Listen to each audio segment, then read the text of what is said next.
আসসালামু আলাইকুম। প্রাণপ্রিয় ইউটিউবের দেশে এবং প্রবাসে সকল দর্শক মণ্ডলী, সবাইকে আমার সালাম, শুভেচ্ছা, আন্তরিক মোবারকবাদ, আন্তরিক ধন্যবাদ জানিয়ে দিচ্ছি। প্রিয় দর্শক মণ্ডলী, আপনারা সবাই ভালো আছেন তো? নিশ্চয়ই ভালো আছেন। ভালো থাকুন, সুস্থ থাকুন, নিরাপদে থাকুন, প্রাণবন্ত থাকুন, এই আশাবাদ, এই প্রত্যাশা করছি। প্রিয় দর্শক মণ্ডলী, আজকে যে বিষয়টি নিয়ে আপনাদের সামনে উপস্থিত হয়েছি সেটি হলো পৃথিবীতে তিনটি জায়গায় কখনো গমন করবেন না।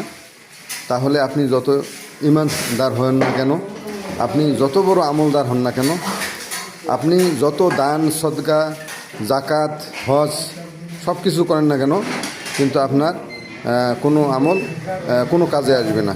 আপনার কোনো আমল কোনো কাজে আসবে না। আপনি হজ করবেন, জাকাত দিবেন, সদকা দিবেন, ফিতরা দিবেন, কাজে আসবে না। কোনো আমলই আপনার কাজে আসবে না। এই জন্য তিনটি জায়গায় কখনো গমন করবেন না। একটি হলো কোনো এতিম, অসহায়, দুস্থ তার স্ত্রীকে রেখে অথবা আপনার হাওলায় রেখে, আপনার কাছে আমানত রেখে যদি সে কোনো দূরবর্তী স্থানে গমন করে বা যায়, আপনার হাওলায় রেখেছে কিন্তু আপনি তাকে ভোগ করলেন, যদি এটি করেন তাহলে আপনার ঈমান, আমল থেকে শুরু করে সমস্ত কিছু বরবাদ হয়ে যাবে। 2 নাম্বার হচ্ছে, কেউ যদি আপনাকে সরলভাবে বিশ্বাস করে আপনার কাছে কোনো কিছু গচ্ছিত রাখে অথবা আপনার হাওলায় কোনো কিছু রাখে, সেটি যদি আপনি খেয়ানত করেন, আমানতের খেয়ানত করেন, তাহলে আপনার কোনো ঈমান, আমল কোনো কিছুই আপনার কোনো কাজে আসবে না।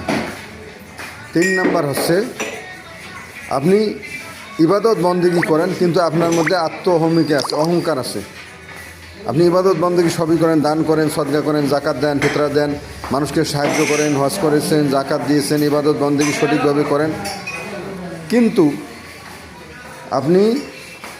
আপনার ভিতরে অহংকার আছে। যদি অহংকার থাকে, অহংবোধ থাকে, আপনার কোনো ইবাদত কোনো কাজে আসবে না। প্রিয় দর্শক মণ্ডলী, আজকের ভিডিওটি যদি আপনাদের ভালো লেগে থাকে অবশ্যই চ্যানেলটি সাবস্ক্রাইব করবেন, শেয়ার দিবেন, কমেন্ট করবেন এবং লাইক দিয়ে আমার পাশে যুক্ত থাকবেন। সবাই ভালো থাকুন, সুস্থ থাকুন, নিরাপদে থাকুন, প্রাণবন্ত থাকুন, এই আশাবাদ, এই প্রত্যাশা করছি।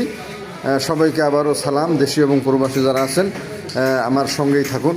আসসালামু আলাইকুম ওয়া রাহমাতুল্লাহি ওয়া বারাকাতুহু। সবাইকে অনেক অনেক ধন্যবাদ।